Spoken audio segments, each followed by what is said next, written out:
Good morning, dear students. Let's continue our chapter number 14, electric current and its effect. In the last video, we have studied about electromagnets, what is electromagnet, how it is formed, and we have done an activity also, how to make an electromagnet. Okay, now we will study the advantages of electromagnets over permanent magnet. So the first one is the magnetism of an electromagnet can be switched on or off as desired. This is possible with a permanent magnet. ठीक है, that means किसी भी electromagnet का जो magnetism है उसको हम switch on या ऑफ जैसा कि हमारी रिक्वायरमेंट है या जो हमें डिज़ायर्ड है उसके अकॉर्डिंग हम कर सकते हैं। लेकिन परमानेंट मैग्नेट के केस में ऐसा नहीं होता, उसके अंदर मैग्नेटिज्म हमेशा प्रेजेंट रहेगा। ठीक है, जबकि इलेक्ट्रोमैग्नेट के अंदर जब हम चाहें तब हम मैग्नेटिज्म प्रोड्यूस कर सकते हैं और जब हम चाहें उस मैग्नेटिज्म को रिमूव कर सकते हैं using a switch. Okay, now the second one is an electromagnet can be made very strong by increasing the number of turns and the amount of current passing through the coil. On the other hand, a permanent magnet cannot be made so strong. ठीक है, electromagnet का जो magnetism है उसको हम increase या decrease कर सकते हैं। किस तरीके से? या तो हम उसके नंबर ऑफ टर्न्स जो हैं उसको हम इंक्रीज कर दें या फिर जो करंट उससे पास हो रही है हम उसे इंक्रीज कर दें। ठीक है, नंबर ऑफ टर्न्स या अमाउंट ऑफ करंट के थ्रू मैग्नेटिज्म को इंक्रीज या डिक्रीज किया जा सकता है। लेकिन परमानेंट मैग्नेट का मैग्नेटिज्म हमेशा कांस्टेंट रहता है। ठीक है, उसे हम ना तो हम स्ट्रॉन्ग बना सकते हैं और ना ही अगर वो स्ट्रॉन्ग है तो हम उसे वीक कर सकते हैं। Okay, now the next topic is uses of electromagnets. Electromagnets are used in motors that drives fans, mixers, washing machines, etc. ठीक है, इलेक्ट्रोमैग्नेट्स का यूज़ किस में होता है? फैंस में, मिक्सर्स में, वॉशिंग मशीन्स में। दैट मीन्स हमारे हाउस होल्ड इक्विपमेंट्स जो हैं उनके अंदर इसका यूज़ होता है। Cranes with strong electromagnets are used to lift heavy loads like big machines, steel grinders and scrap iron objects for loading and unloading purposes. ठीक है, जो क्रेन्स होती हैं उसके अंदर स्ट्रॉन्ग इलेक्ट्रोमैग्नेट्स का यूज़ होता है। क्यों? क्योंकि वो हैवी लोड्स को लोड या फिर अनलोड कर सकें। ठीक है, जो जंक एरियाज़ हैं वहाँ से अगर बिग मशीन्स को या स्क्रैप आयरन ऑब्जेक्ट्स को या स्टील ग्राइंडर्स को अगर उठाना होता है तो वो जो स्ट्रॉन्ग इलेक्ट्रोमैग्नेट्स हैं वो स्विच्ड ऑन होकर के अपने मैग्नेटिज्म के थ्रू उन स्टील ऑब्जेक्ट्स को अट्रैक्ट कर लेती है। दैट मीन्स वो उससे अटैच हो जाते हैं और क्रेन ईजिली उनको लिफ्ट कर सकती है। ठीक है, now the third one is electromagnets are used to separate magnetic materials like iron and steel objects from a heap of junk metal scrap. ठीक है, अगर जंक मेटल्स का कोई स्क्रैप है, कोई हीप है, ठीक है, उसमें से हमें iron objects and steel objects को अलग करना है तो हम किसकी हेल्प ले सकते हैं? इलेक्ट्रोमैग्नेट्स को। ठीक है, उसके पास में इलेक्ट्रोमैग्नेट्स को ले जा करके अगर हम स्विच ऑन कर देते हैं तो वो अपने मैग्नेटिज्म के थ्रू जो आयरन स्टील ऑब्जेक्ट्स हैं उनको अट्रैक्ट कर लेगी और रेस्ट ऑफ द मेटल्स उसी हीप में रह जाएंगे। ठीक है, the fourth one is electromagnets are used by doctors to remove tiny iron particles from the eyes of a person which may have fallen into the eyes accidentally. ठीक है, electromagnets का use eye specialist भी करते हैं। क्यों? अगर किसी की आइज़ में एक्सीडेंटली आयरन पार्टिकल्स गिर जाते हैं तो उन्हें रिमूव करने के लिए।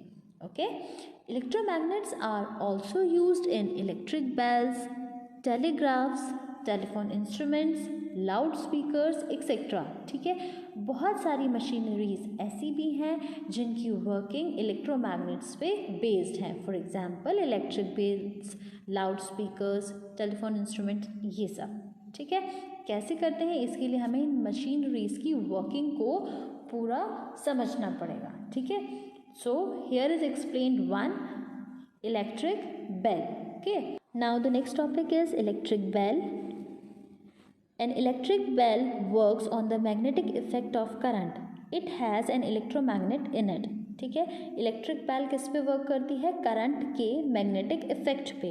दैट मीन्स इसके अंदर एक इलेक्ट्रोमैग्नेट होती है. ठीक है, now we will study the construction of electric bell कि इलेक्ट्रिक बेल का कंस्ट्रक्शन कैसा होता है. It is given in the figure also. Okay, so let's start. An electric bell has a U-shaped electromagnet. Electric bell में एक U shape की electromagnet होती है. A small iron bar called armature is held in front of the poles. The lower end of the armature is attached to a flat spring and the spring is itself fixed to a metal bracket. ये जो हमारी electromagnet है इसके दोनों poles south and north, इनके सामने ये जो स्मॉल आयरन बार है ये हमारा आर्मेचर है. ठीक है, इस आर्मेचर के लोअर एंड पर यहाँ पे एक फ्लैट स्प्रिंग है और ये फ्लैट स्प्रिंग किससे कनेक्टेड है? एक मेटल ब्रैकेट से. ओके, और इसका जो अपर एंड है वो एक हैमर से कनेक्टेड है. ठीक है, there is a contact screw which has just touches the armature at point E. यहाँ पर एक contact screw है जो कि armature को point E पर touch करता है. Okay, a metal gong is fixed near the hammer. The electromagnet is connected to a battery, a push button switch and the armature in the circuit. ठीक है, तो देखो metal gong जो है ये वाला ये यहाँ पर हैमर के पास में है. ठीक है, और इलेक्ट्रोमैग्नेट से क्या क्या कनेक्टेड है? तो बैटरी कनेक्टेड है, एक स्विच बटन कनेक्टेड है. ठीक है, ये स्विच बटन के थ्रू यहाँ पे कॉन्टैक्ट स्क्रू से कनेक्टेड है. ठीक है, और ये इस तरीके से मेटल ब्रैकेट के थ्रू किससे कनेक्टेड है? आर्मेचर से कनेक्टेड है. ठीक है, now we will study the working of electric bell. अभी हमने क्या पढ़ा है? कंस्ट्रक्शन ऑफ इलेक्ट्रिक बेल कि बेसिकली इसका सर्किट कैसा होता है. अब हम देखेंगे कि ये वर्क कैसे करती है. ठीक है, the working of electric bell. When you press the switch the electric circuit of bell is completed. जैसे ही हम स्विच ऑन करेंगे तो इसका जो इलेक्ट्रिक सर्किट है वो कैसा हो जाएगा? कंप्लीट हो जाएगा. ठीक है, and current passes through the coil of the electromagnet. और इस इलेक्ट्रोमैग्नेट से करंट जो है वो पास होने लग जाएगी. Okay, and it gets magnetized. The electromagnet attracts the armature towards itself. The hammer attached to it strikes the gong and produces a sound. ठीक है, अब देखो जब आपका सर्किट कंप्लीट हो जाएगा तो जो ये इलेक्ट्रोमैग्नेट है, ये वाली इलेक्ट्रोमैग्नेट ये अपना मैग्नेटिज्म प्रोड्यूस करेगी और इसके अंदर अगर मैग्नेटिक फील्ड प्रोड्यूस हो गया तो ये जो आपका आर्मेचर है ये स्मॉल आयरन बार का है तो ये इसकी तरफ अट्रैक्ट होगा.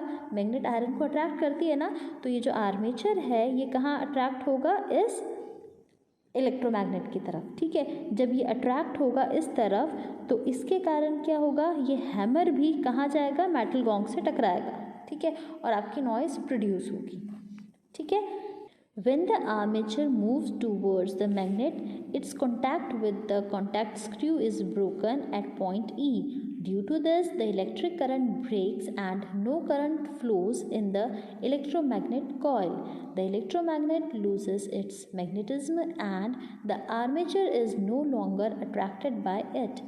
The spring brings back the armature to its original position and the hammer moves away from the gong.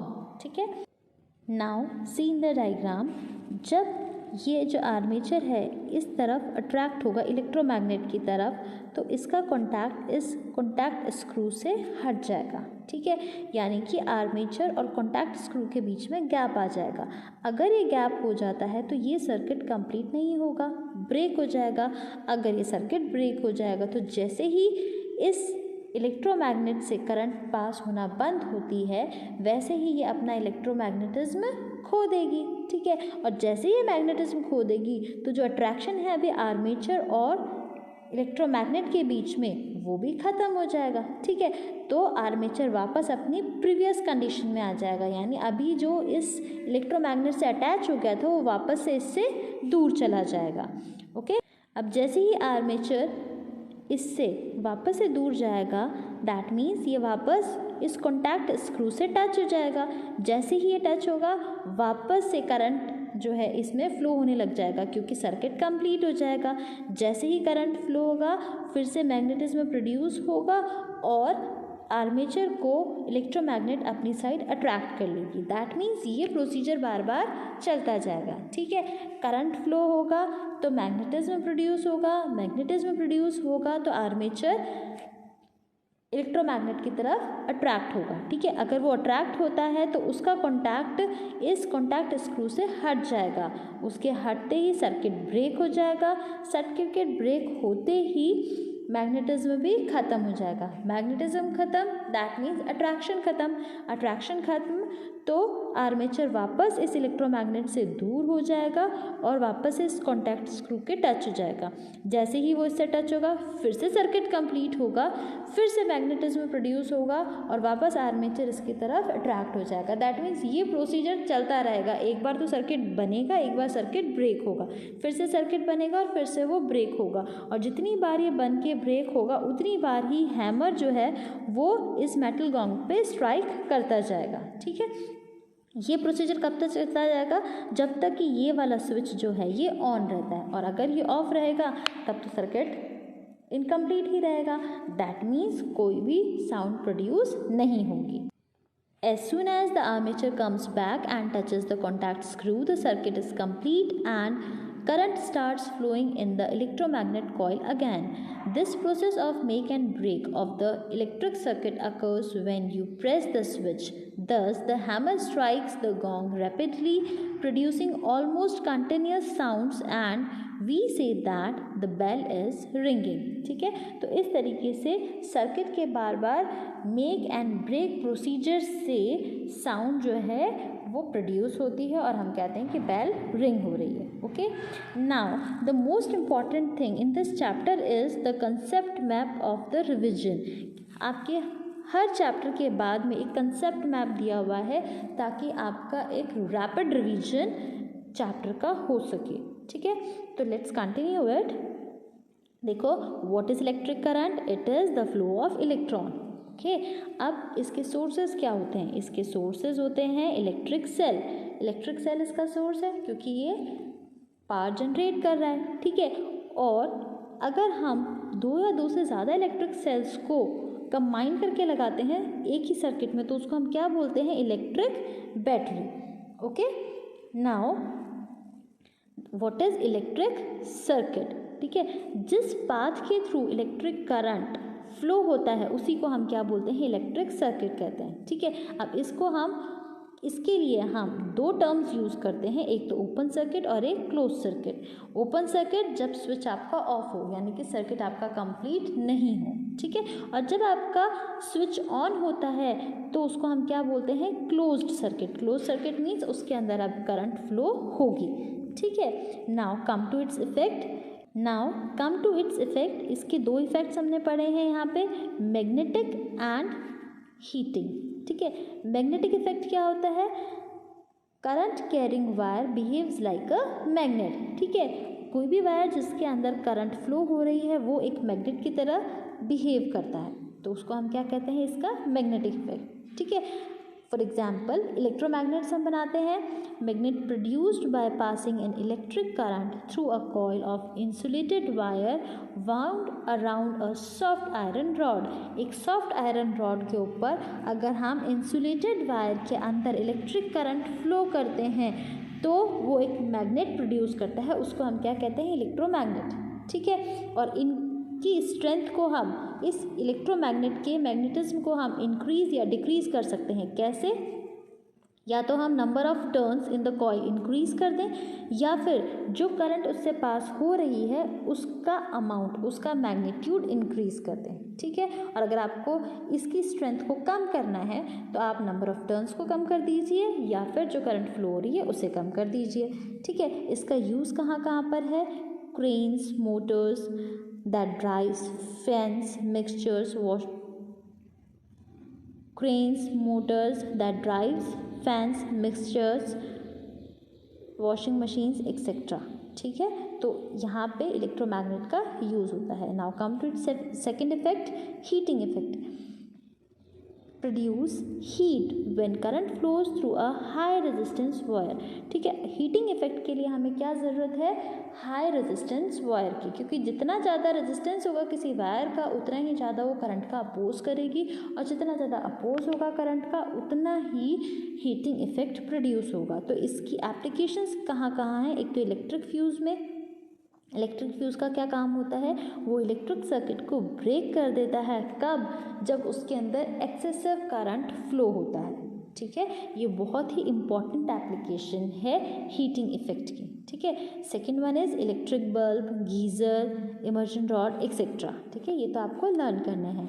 Now this heating effect depends upon the resistance of material and the magnitude of current flowing. यानी कितना current flow हो रहा है उस पर heating effect depend करेगा. Current के साथ ही हीटिंग इफेक्ट इंक्रीज होगा, और कितना रेजिस्टेंस है मटेरियल का उसके अकॉर्डिंग ही हीटिंग इफेक्ट भी स्ट्रॉन्ग होता जाएगा. ठीक है, now a new term, resistance. What is resistance? It opposes the flow of electric current. ये क्या करता है, इलेक्ट्रिक करंट के फ्लो का अपोज करता है. ठीक है, अब जो रेजिस्टेंस होता है वो मेटल्स के अंदर तो कम होता है और इंसुलेटर्स में हाई होता है. ठीक है, metals are good conductor of electricity. Why, because they possess low resistance. उनका कम रेजिस्टेंस होता है, इसीलिए वो गुड कंडक्टर होती हैं इलेक्ट्रिसिटी की. ठीक है, जबकि जो इंसुलेटर्स होते हैं उनके अंदर रेजिस्टेंस बहुत हाई होता है. दैट मीन्स वो अपने अंदर से इलेक्ट्रिसिटी को पास होने के लिए अलाउ नहीं करते. ठीक है, now if electric current flows in large amount, तो क्या होता है. ठीक है, अब इलेक्ट्रिक करंट अगर लार्ज अमाउंट में फ्लो हो जाएगा तो इक्विपमेंट जो है वो हमारे बर्न हो सकते हैं और शॉर्ट सर्किट या ओवरलोडिंग जैसी कंडीशंस हो सकती हैं. ठीक है, what is overloading, it is over heating of electric wire.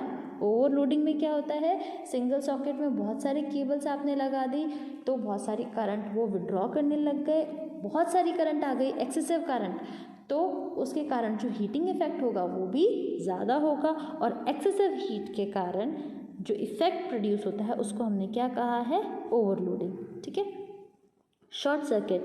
What is short circuit, when a live and neutral wire come in direct contact with each other. ठीक है, हमने पढ़ा था कि किसी भी केबल के अंदर 3 वायर होते हैं. कौन कौन से, live wire, neutral wire and earth wire. ठीक है, अगर लाइव और न्यूट्रल वायर ये दोनों किसी भी रीज़न से डायरेक्ट कांटेक्ट में आ जाते हैं तो उस सर्किट का जो रेजिस्टेंस है वो ऑलमोस्ट ज़ीरो हो जाता है. अगर सर्किट का रेजिस्टेंस ही ज़ीरो हो गया that means excessive current flow होगी, और इस कंडीशन को हम क्या कह देते हैं, शॉर्ट सर्किट. ओके, तो इस मैप के थ्रू हम बहुत जल्दी से एक क्विक रिविज़न चैप्टर का कर सकते हैं. Okay, I hope you understand this chapter.